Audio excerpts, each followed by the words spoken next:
Well, hello and welcome everyone. We are just getting started with the Regional Housing and Growth Issues Partnership first full advisory committee meeting. Hillary, can you make sure that the panelists are all able to hear me and that just give me a wave if we're all good or if anybody needs a minute to adjust? We're looking good. Okay. Well, good. Thank you for being here. I am going to read a few pieces of the initial welcome just because I tend to run off the rails and I want to be super respectful of everyone's time and keep this to our hour. I am Kiki Miller. I'm a council member from Coeur d'Alene, and I'm extremely grateful that all of you have joined me here today. Your participation is a testament to the fact that we are collectively aware of the mounting problematic issues growth and housing shifts have presented us. Deficits in economic and first responder recruitment efforts, rental displacement, traffic and density concerns are rapidly increasing. Making a more concerted proactive effort regionally to manage those issues is predominant in most of the minds of folks who live in Kootenai County. What we are embarking on here together isn't a perfect system. This hasn't been done before, and things will evolve as we move forward. Our ability to drop our agendas, politics, and preconceived notions at the door have helped us get things off on the right foot. I'm going to act as a neutral moderator and facilitator for this group in the near future, and I truly appreciate your feedback personally to me on how I can help make the process better. So what I'd like to do is further explain that Hillary, who is the community planning director for the city of Coeur d'Alene, have kind of formalized a group of regional planners who had been meeting for many actually years, along with some elected officials and administrators. Coeur d'Alene, Post Falls, Hayden, Rathdrum, Kootenai County, and Kootenai Metropolitan Planning Organization, due to these heightened concerns, have all agreed to get involved in this partnership. I'm not going to do individual introductions today, but I want to make sure that you all know that the list of the working group and the advisory group will be posted and updated as needed at kmpo.net. The working group created the name Regional Housing and Growth Issues Partnership and defined the initial goals for the group to establish a diverse resource group that can provide factual answers to community and officials' questions, put forward solutions and a framework that can implement based on data-supported issues with inputs from what the communities want, and provide education on what is and is not possible, and to work together on regional topics that affect all regarding housing and growth in Kootenai County. The work group will take direction from an advisory group of representatives from various organizations and community groups that numbers approximately 30 right now, but it's expected to change as the topics do. As those topics are prioritized and brought to an agenda, members of these groups with specific expertise may be asked to participate in the panelist conversations. The advisory group will meet via Zoom on the fourth Monday of the month at 3 p.m. and all meetings will be recorded. The press and the governor's office are invited and will help disseminate survey questions whose responses will dictate the direction and topics for the following group meeting. The survey questions will also be on the KMPO website and shared through all representatives groups memberships. These are not quorums or deliberations, but regional workshops, which are not subject to open meeting law. However, this is very important and the group is sincere about assuring that it's transparent as possible, getting as much input from the public as possible. The recordings of these meetings, agendas, frequently asked questions, and other informational links will be housed at the KMPO website, which is kmpo.net, for easy access by anyone at any time. And I'd like to thank Glenn and Kelly for getting that website up. It's currently operational with information there already. Now, lastly, I assure you these groups that you represent do not have views that are aligned, but they are all your neighbors. The working group members represent the region's best and brightest professional planners with the education, experience, and resources to put forth to each of our boards, councils, and commissions viable options, which will help us maintain the healthy, vibrant communities we so cherish. This collaborative effort may allow for regional changes to occur in a shorter frame of time and be done with greater success. I appreciate each organization for their willingness to commit to the time that it takes to this endeavor. And again, I thank you all sincerely for this effort.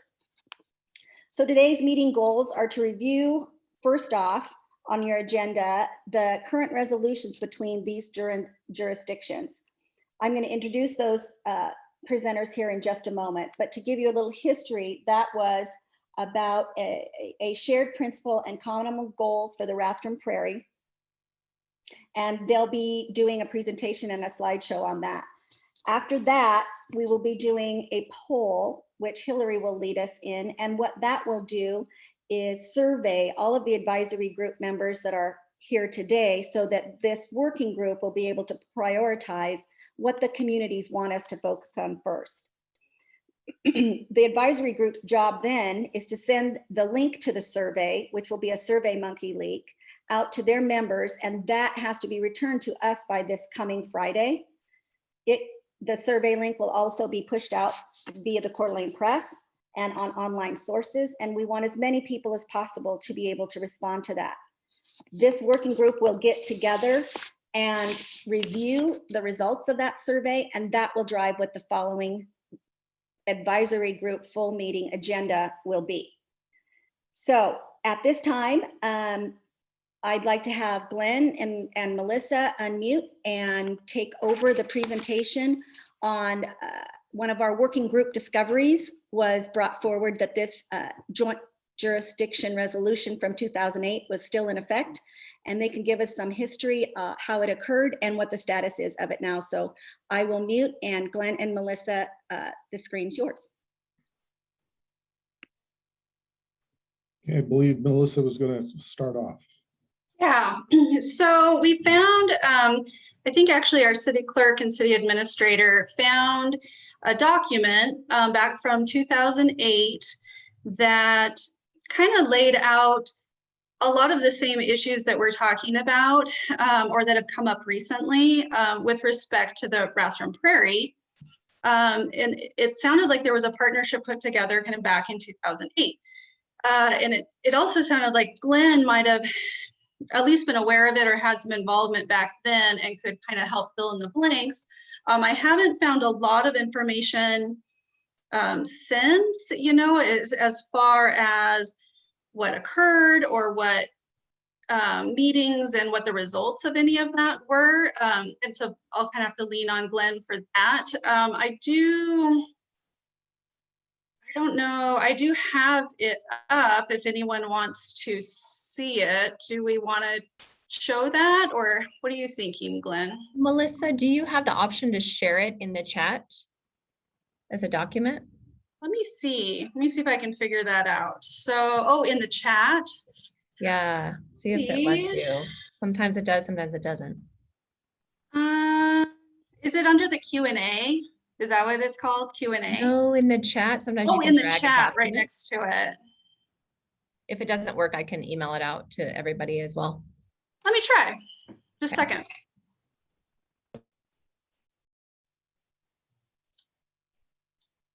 I think that would be probably a great item to have a link on the additional info page at KMPO, and then anybody who we can just make sure that right after this meeting that document is linked there, if that works for you, Glenn. Yeah, that's fine. Yeah, it doesn't look like it'll let me attach like a PDF in the chat. We may be able to just attach a PDF onto the website anyway. Yeah, so we can do that later. Yeah, I don't know how else to really introduce it, except that we found that, and we found that a lot of the goals and things seemed really relevant to what we're trying to tackle today. What was the title of the document again? It is called Shared Principles and Common Goals for the Rathdrum Prairie. And it was between Kootenai County, City of Coeur d'Alene, City of Dalton Gardens, Hauser, Hayden, Post Falls, and Rathdrum. And Melissa, I believe all those communities did adopt by resolution as well. Is that correct? Well, I'm thinking so. Hayden did, and that's what. Well, yeah. I mean, they're all. It's signed by every one of them. all the mayors had signed that. They So, had. so basically what happened is they, mayors and the cities all got together, discussed the Rathdrum Prairie and came to this resolution, brought it forward to their councils. It was adopted by all of these cities and signed by their mayors. And then it, for some reasons that maybe Glenn can begin sharing with us, it kind of went by the wayside. So Glenn, do you want to kind of expand on what this resolution was originally intended to do from your understanding? So I'll kind of get into that, but part of the challenge was that everybody saw the writing on the wall, and we're trying to come up with a way to kind of preserve some of the elements of the prairie through this shared vision. And I think a couple of things happened. One, the recession hit in 2008. But let's face it, if you want to preserve something, you generally have to buy something. And so when you start looking at the numbers of what that would cost to do that, I think the ability and the availability of resources to try and make that shared vision a reality became a bit of a challenge. But we'll talk about that in a minute. So then go ahead, Melissa, did you have anything else you wanted to share? Or Glenn, did you want to, you had presented some slides for us for discussion. Right. Did you want to go ahead and launch into that if Melissa was through? Yep. Okay. Anything else, Melissa? I'm through. Thank you, Kiki. Mm-hmm. Go ahead then, Glenn. Okay, so I put this together so that people can kind of get a perspective of what happened, but there is a disclaimer. I'm not attempting to fully explain all the nuances of positions that people had back at the time or a complete context to the stories. I took elements out of this different stories and things that I found to kind of show the intent on how there was kind of a societal change prior to the public policy, environmental challenges, and economics really influenced our communities and the surrounding areas. So I wanted to put that in there because it's not the exhaustive answer. The first, what I think was interesting was this is not a new conversation. This is pulled from the Spokesman Review on August 17th of 1997. Yeah, when there was an article called "A Burning Issue, Grassy Growers Are Split Over Pact to End Field Burning." The Jacquelines put together a pact that they were asking farmers to basically eliminate grass growing or grass burning on the prairie over a 10-year period. Didn't go over very well with some of the grass farmers. They urged the public to keep the pressure on and said it had nothing to do with commercial development, but that's kind of where there began a division between the grass farming community. What they found out, though, was over the 2-year period, there were people who were farmers who were actually in the process of trying to submit developments for their agricultural land. And Wayne Meyer at the time said that I think they have designed it to put pressure on us, on the rest of us, so they can go to the land use planners and say there's nothing else we can do with this ground. And so that, I think, kind of set the stage. Well, in the same article, it said the future appears that the corridor, which they're talking about the Highway 41 corridor between Post Falls and Rathdrum, is going to convert from agricultural to commercial, and it's time to do it and do it right. Again, public pressure is going to stop the burning. And there was a comment made, therefore, you have to look long term. If you can't farm it, you have to rezone it and do something with it. The county planning commissioners agree that change was inevitable. I would point out that John Mueller at the time was on the planning commission, and he said there's not much interest in being thoughtful about how we develop. So this is not something that was new. I think they saw it coming in 1997.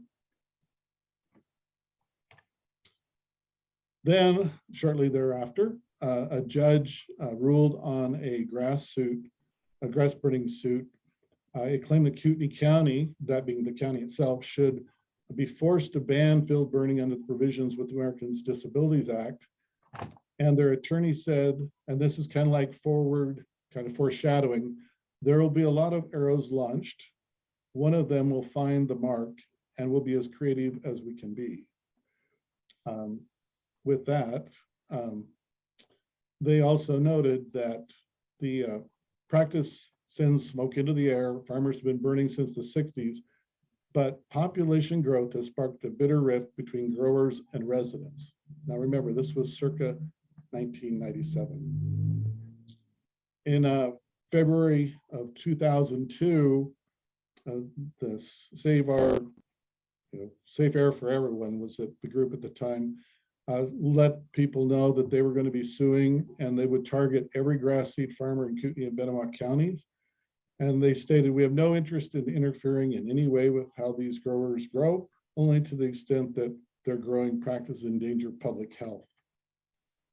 In June of 2002, there was a major class action lawsuit, and I cited it there on the top. Basically saying that it was bad for people, they needed to stop it immediately. That was a very long lawsuit that occurred. The grass field thing got into the Idaho legislature. Again, various groups decided that they were trying to prevent the legislature, or ask the legislature not to pass a language that would have been helpful to determine what was economically viable alternatives for those burning grass.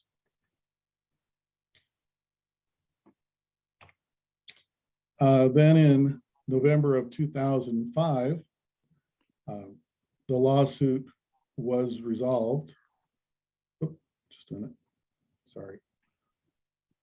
Was resolved for $891,000, not exactly what they were hoping for from the plaintiff's side, but there was a settlement reached, and they said it's about trying to stop the practice of burning. It's time for the farmers to find a new way to bring their crop to market, just as they do in Washington.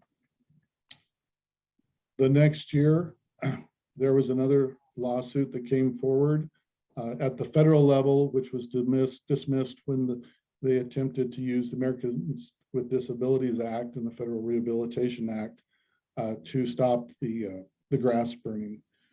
So at the federal level, there's this thing they call the C effects, which are basically the social, environmental, and economic effects of actions.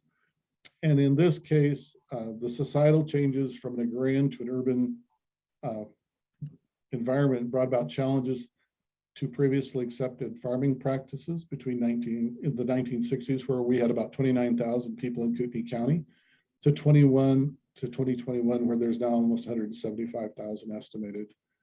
The environmental and disability laws introduced increasing emphasis on air and water quality with tighter rules and regulations. And the economic factors such as low commodity values, increased production costs, and in many cases made farming no longer sustainable as a family farm operation on the prairie.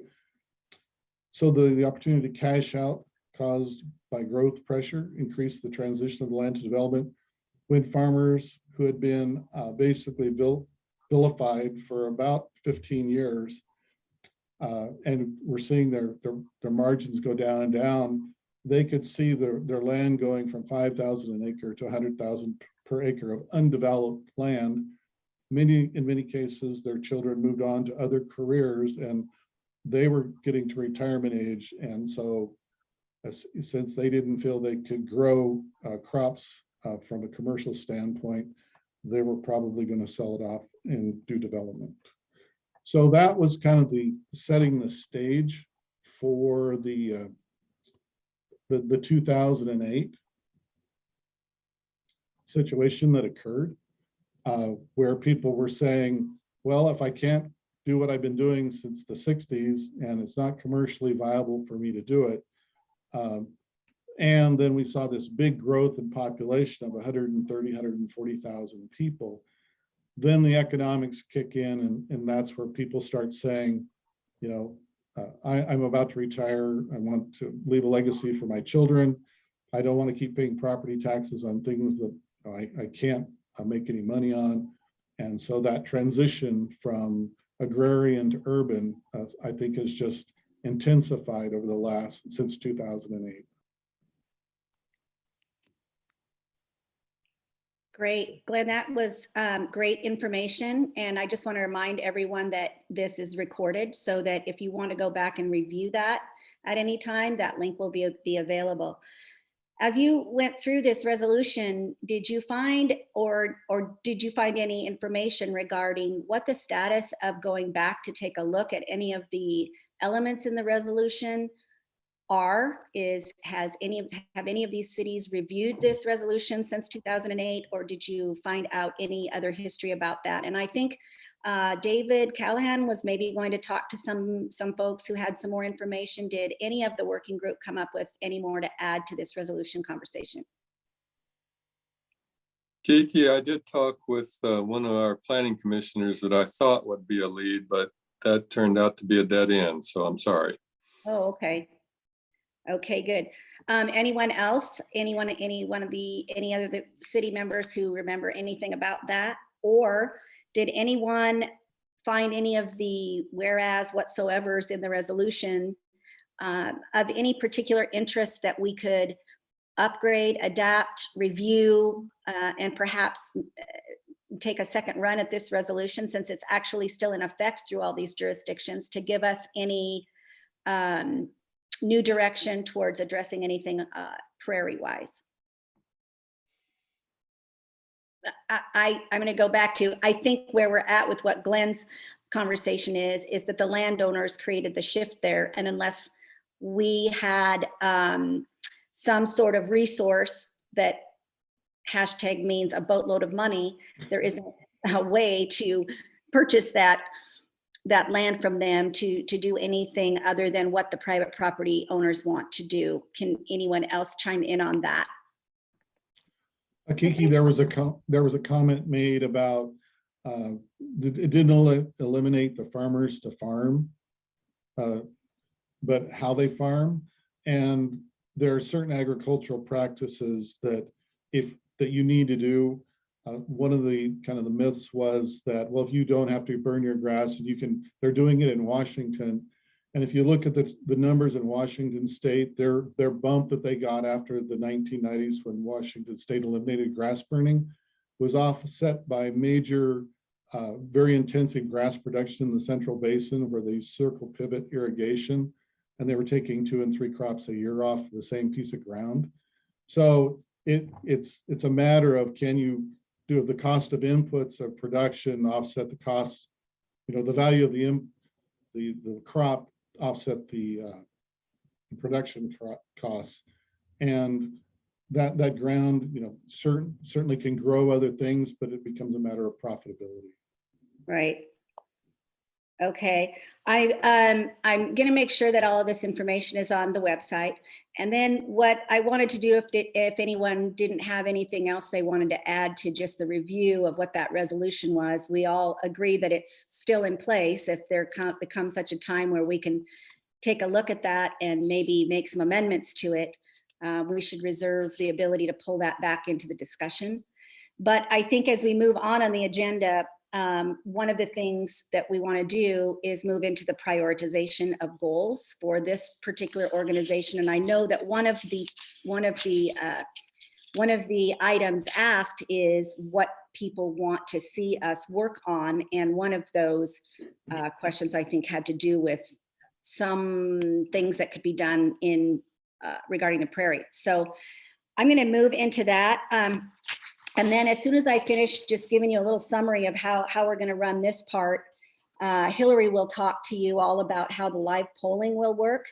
But as a reminder, that live polling is going to be a SurveyMonkey link that will be pushed out through after this meeting, so that if for some of you in panelist or advisory aren't able to answer these questions, to give us that feedback, this isn't your last chance. So we have a lot of organizations who are really concerned about this growth and housing issue, but they're for a lot of different reasons. There's economic and business organizations that are facing pushback from companies with great paying jobs coming to the area. And I know jobs is a big deal that we're all concerned about when it comes to how do we have a wage that can afford our housing. But their key employees and even displaced employees, they can't find a place to live. So this is becoming an issue that really hasn't been one of the top talking points with our economic growth folks. We have firefighters, police, nurses, teachers, all of them suffering recruitment deficits. And I know that at the State of the County the other day. They were talking about their sheriff's department becoming concerned about being able to fill positions because they couldn't come in and at the wage that they're making and afford to live here. I know the city of Coeur d'Alene folks have been talking about that, and I have reached out to a couple of people at the hospital, but I'm positive that they're tracking stats on what their ability to hire those folks are when it comes to the housing conversation. The other thing that we want to talk about as we go through how we're dealing with the prioritization of this group moving forward with some issues is that the largest demographic of our in-migrating folks is between 45 and 65. They aren't traditionally bringing families that are our service sector summer job workforce with them when they move here. And there's a lot of folks who are working from home that aren't going out in, they're working from home in jobs that aren't in this area. So they're using housing inventory, but they don't really join the workforce here. So there's renters who are being displaced because of those kinds of issues. And the commutes that are making the workforce have to drive an extended amount of time. The wages aren't keeping up with the cost of those commutes as they're driven further out. There's a fear of the devaluation of the quality of life that folks moved here for, and many of us have seen morph over the many decades we've been here. And there's concerns over traffic statistics exceeding what projections might have been. So what we want to do is, that's just some of the items, and we put them on the screen. Hillary, if you're able to now, go ahead and introduce how the live polling will work. And keep in mind, these questions aren't the only time we will do polling from the community to find out what their priorities are, but we do have to start somewhere.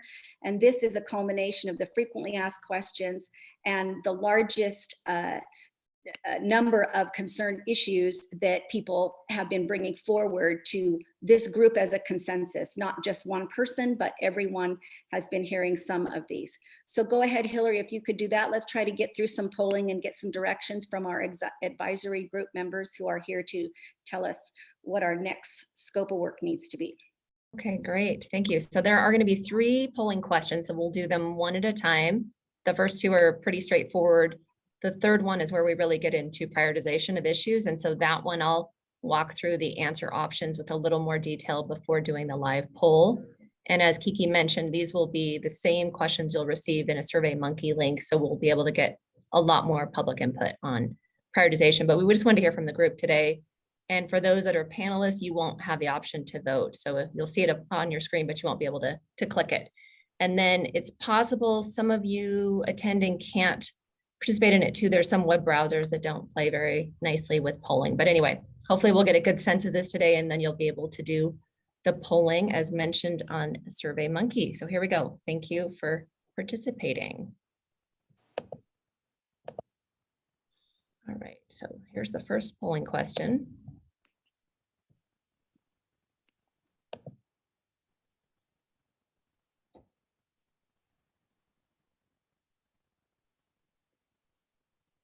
I see responses coming in.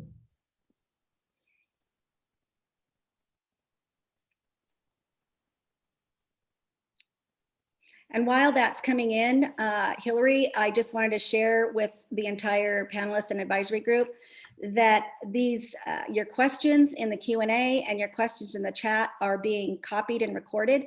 If there's a question in there that is not currently included in the frequently asked questions list on the KMPO website, it will be researched, answered, and posted there. All right, can you see the results on your screen? Great, so it looks like 41% live in the city of Coeur d'Alene, about 11% in the county, unincorporated county, 26 in Hayden, 7 in Post Falls, and 7 in Rathdrum. Okay, next polling question.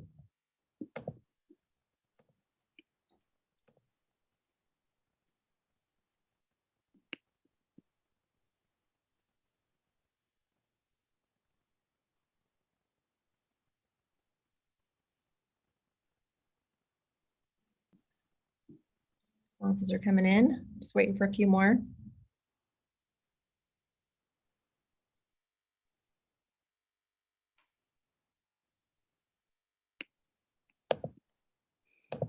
All right, here's the responses of that. So it looks like a few people need to do a little reading on it, which I think will be really great opportunity just to learn more about the group. And then the FAQs I think are really helpful. We've seen a few questions today in the chat function that will be answered if you look through the FAQs. We've spent some time working on that. And I'm sure you saw that Post Falls also has their own FAQs. So some of them are the same and some of them are different. So please view those follow on the MPO site. Thanks, Hillary. To follow up on that, on the FAQs, each one of these cities has specific answers to a question that's unique to their own jurisdiction. So what is on the KMPON site are answers to questions that affect us all regionally. And a lot of that has to do with things that are directed and dictated by the state and what municipalities can and can't do.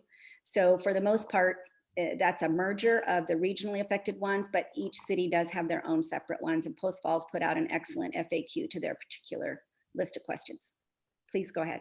Okay, great. So go on to the third question. So this is the one that has a little more detail. So I'll kind of let you take a moment to look at this question and then the options, and then I'm going to walk through each of the response options because there's more detail. Like the first one has probably the most things that are related to it.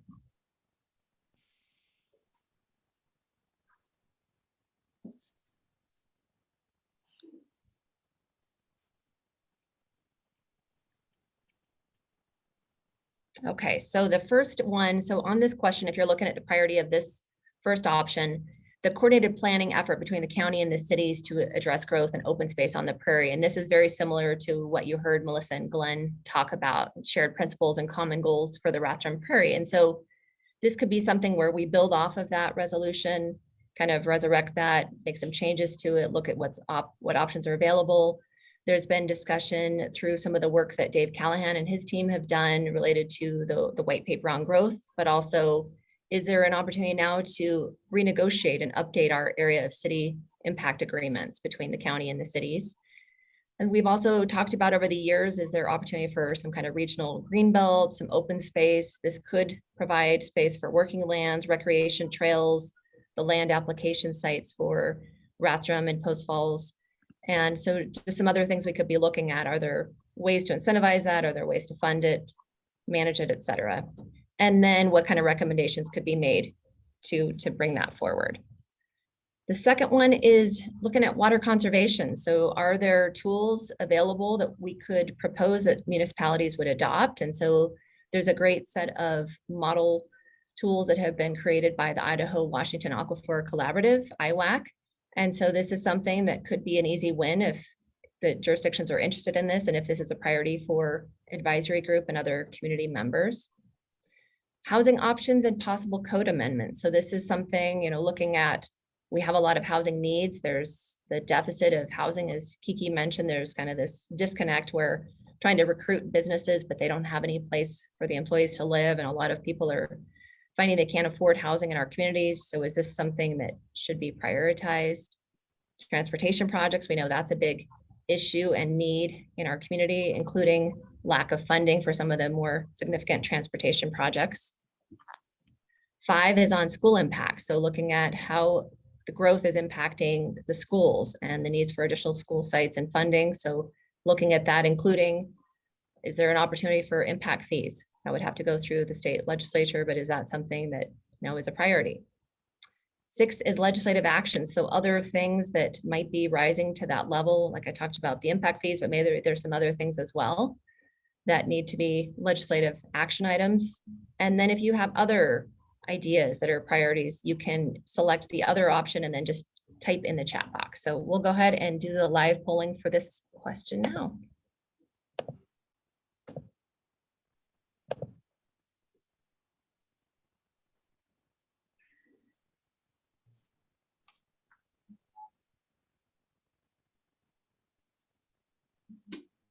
Responses are coming in.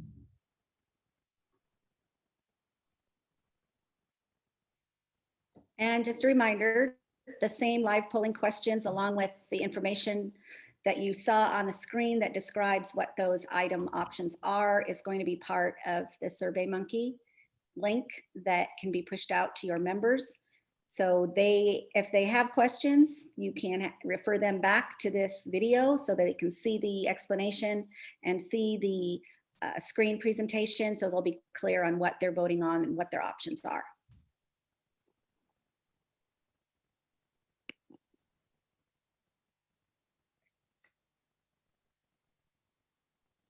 Okay, I think that might be all the responses coming in on that one. I'll share the results.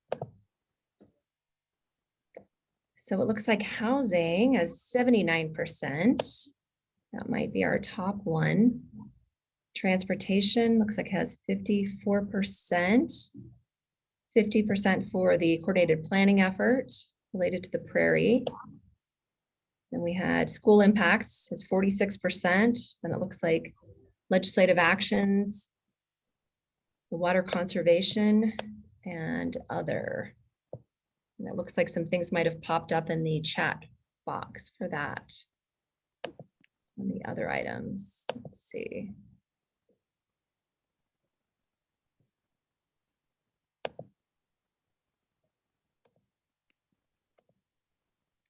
Do we have any?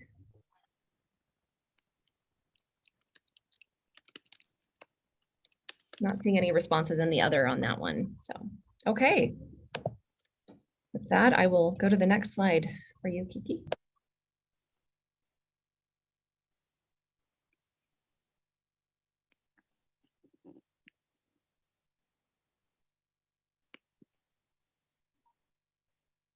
Okay, I'm taking a quick review of some of the Q&As, and Sean, I truly appreciate you. Sean Holm is please Hillary, don't let me get his title wrong, but he is a planner with the city of Coeur d'Alene, and he's Senior planner with the city of Coeur d'Alene, and he's helping us manage the Q&A chat boxes, and as we're trying to get a good solid foundation here.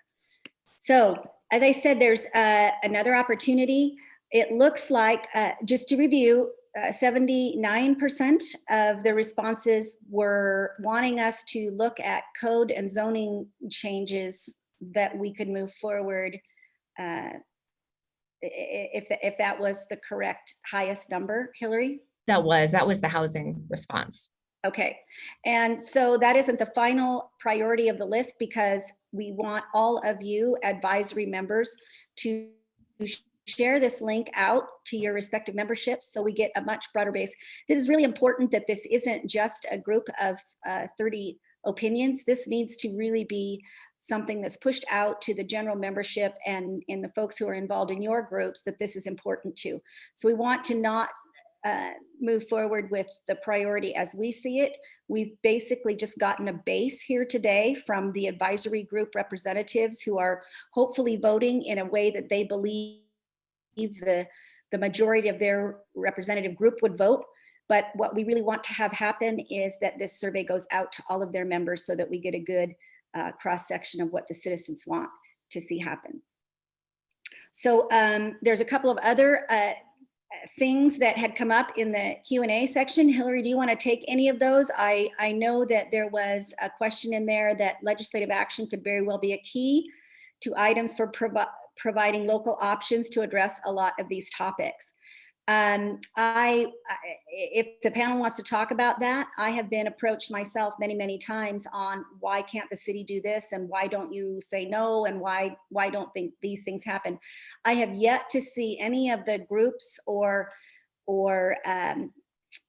any of the individuals that have talked to me discuss forming legislative discussion groups that say how and what's the process and the time frame for being able to move state law in a direction that would allow us to manage growth a little more effectively locally. And David, I don't know if you and I had a conversation about that, but if you have any thoughts on how that might work, or what we as a group can do to address that issue, please share. Well, the little bit that I dealt with along these lines in Colorado,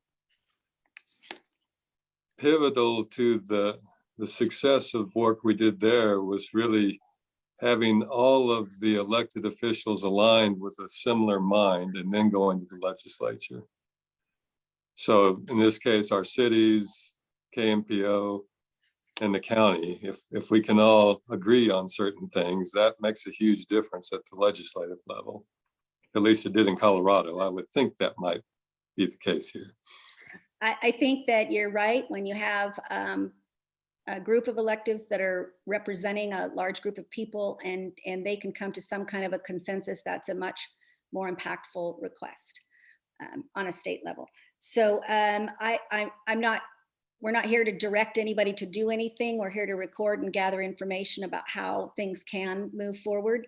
So as we push this survey out, in some of those survey questions, we may need to, as I'm seeing the survey question, some of the comments coming in, it may be that the survey question might need a little bit more expanded explanation before it goes out.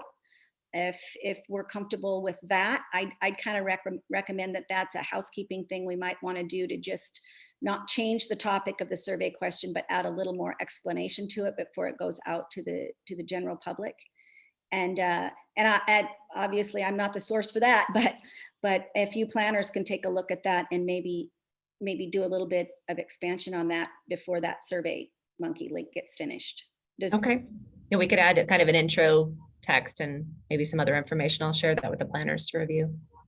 Okay, so we've got about 15 minutes left, and I do not know, Sean, if you want to, there's a few Q&As going on, but I believe that most of those were specific questions to an individual that you answered.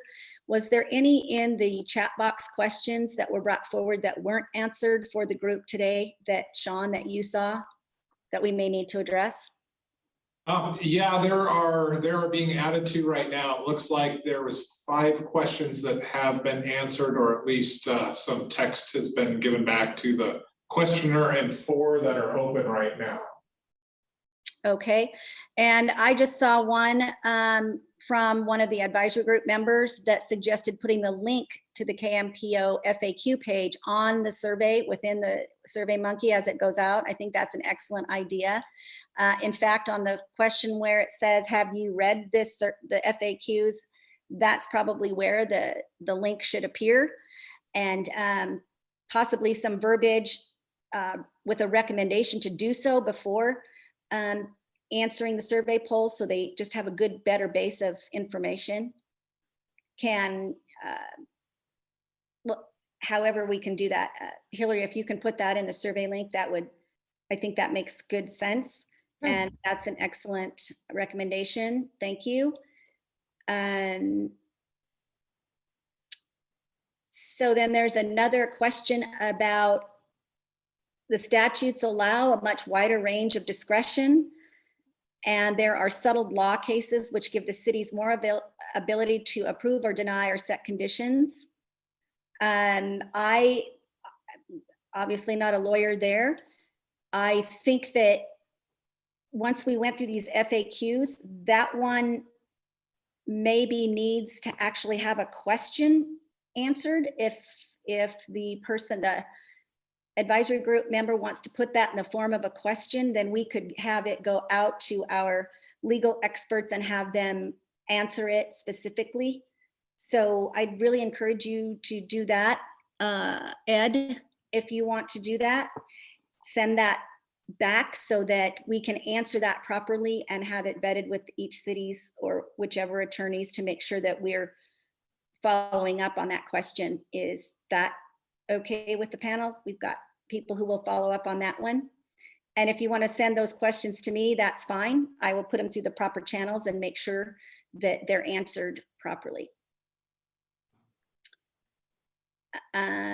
Okay, not a question.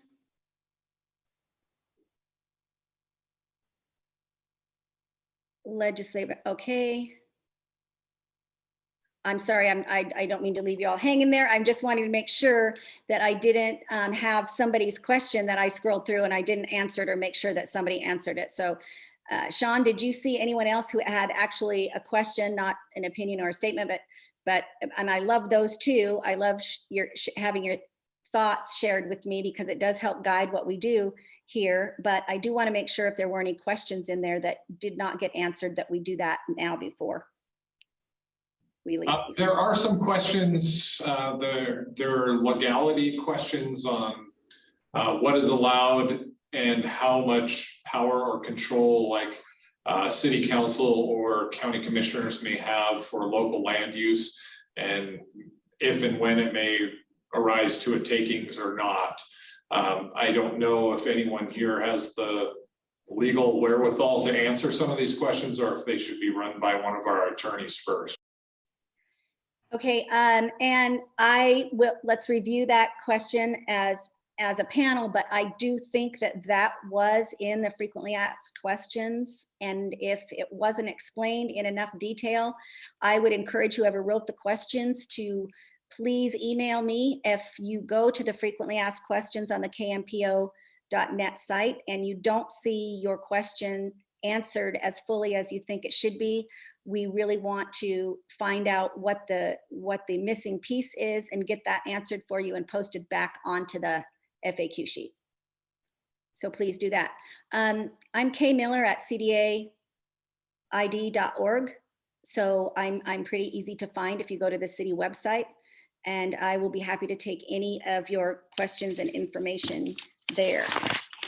I think we've got just about all of them.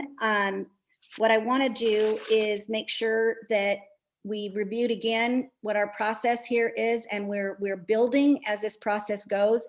Your participation is very important. Most importantly, advisory committee group members, remember that when you receive the survey, which will have information about what happened in this meeting today, that you push it out, and we have a deadline of this coming Friday. This isn't an ongoing survey. This is just for this meeting, so that these exact survey questions will be pushed out to your membership and out to the general public as is necessary. We want as much input as possible. This is a very important issue that affects us all. So we're really counting on you to do that kind of legwork. The next steps here are we're going to have the Q&As recorded and answered, added to the FAQ sheet on the KMPO website. We're going to have this meeting that was recorded posted to that website. We will have a work group meeting. This is it 2 weeks from now, and all of the survey information will be examined and posted so that all of you will know what the percentage of the questions were once we get to Friday, so that the prioritized information that this group is going to tackle for our next advisory group meeting will be what you see in the upcoming, I'm sorry, May 24th, is that the date for the next meeting? Yes, the next advisory group meeting is May 24th. And just to review the process, what we're going to do is take the results of the survey from all of these resources that come in by Friday, and this coming Friday, and we're going to have the work group go through that list of priorities and begin tackling those top 3 things, which will move forward to the agenda for May 24th. You will all be then invited to help us work through the Q&As on what are steps that can be done to move forward some solutions to our respective jurisdictions and their elected officials. So does anyone else have a question that they wanted to pose to me about the process or what our next steps are as far as the panelists go? Melissa and Glenn, I appreciate you bringing forward that information on the Prairie, and Glenn, that was a lot of great sourced information that people can go back to. It'll be here and they'll be able to refer that at any time. So I really do appreciate the extra legwork on that. And any other questions for me from the panelists? Good. Okay, well, I appreciate the time, and what we will be doing now is getting together via email on what the results of the survey questions are. Hillary, do you have anything else that you need to add for the panelists at this time? One thing, so it looks like, Bob, were you going to want to respond live to the question that came in from Nash?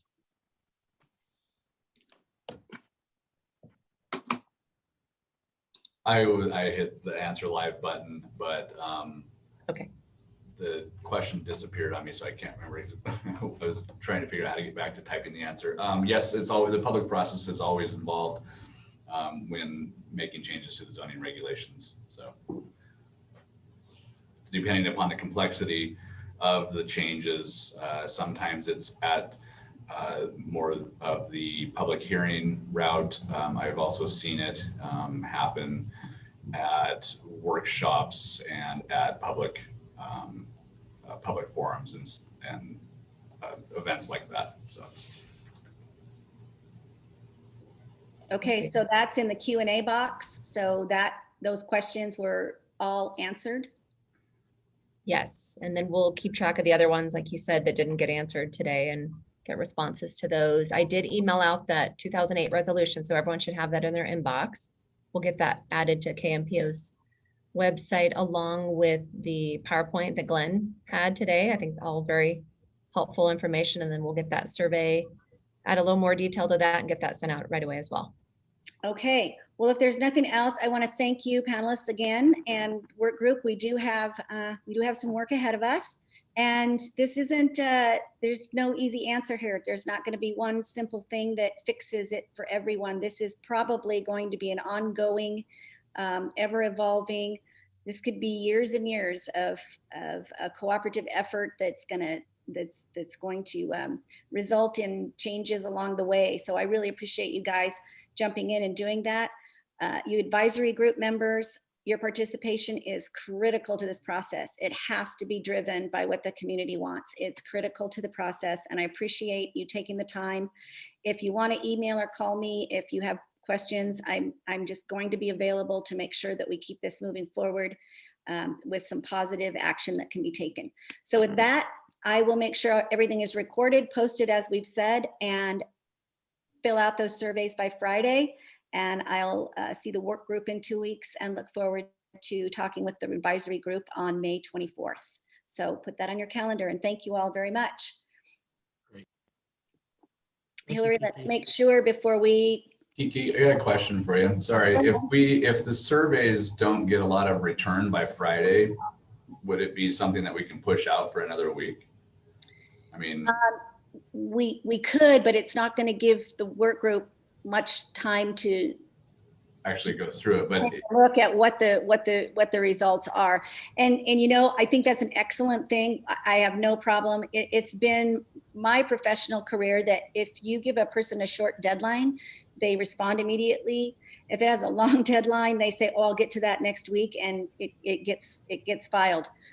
But that's just me. So I have no problem if we don't get enough that we call.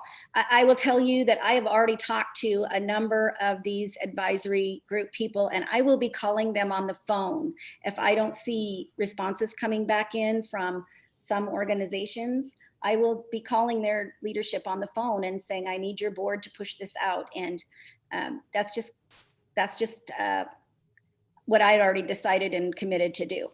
But let's take a look at it. Don't have a problem if you say, hey, we'd like to push it out at least another couple days. But I think with the press's help and with as many of these folks who are interested in this subject, I do hope that the survey is short enough that they take a second and answer those 5 questions and we get the direction we need. okay, I only wondered just because, I mean, some of these boards may, you know, the representatives that are on here, you know, are they permitted to make that unilateral decision to push out a survey monkey, or does it need to go to the board or an executive board to determine whether or not they're going to send it? But it was just a thought. It's a good call, and we don't know. And the ones that can't do that, you know, hopefully I hear from them and we figure out a way to get that message out. But that's Did get a comment in there, Kiki, sorry to interrupt, but Len Crosby did comment that Friday might be difficult for getting responses from the chamber meetings. And I know he raised his hand, so I'm sure, I don't know if we did give him till the middle of next week, if that might help everybody and still have enough time for us to gather the responses before our working group meeting. That's your call, people. What do you want to do? It's a concern. Let's address it. Do you want to push the date out to the following Wednesday? I think Wednesday would probably be better, just so that we can get a pretty decent representative. So then we have a week and a half. A week and a half is what we're talking about. So about Sure, 10 working days? Okay, That works. seems entirely reasonable. okay, let's do that. Hold it open then, and I'll make sure that the press, I think Craig Northrup is in this group, but if not, I will double check with him to make sure that that date is out there and that they have the ability to run that for that long. He's on. Great.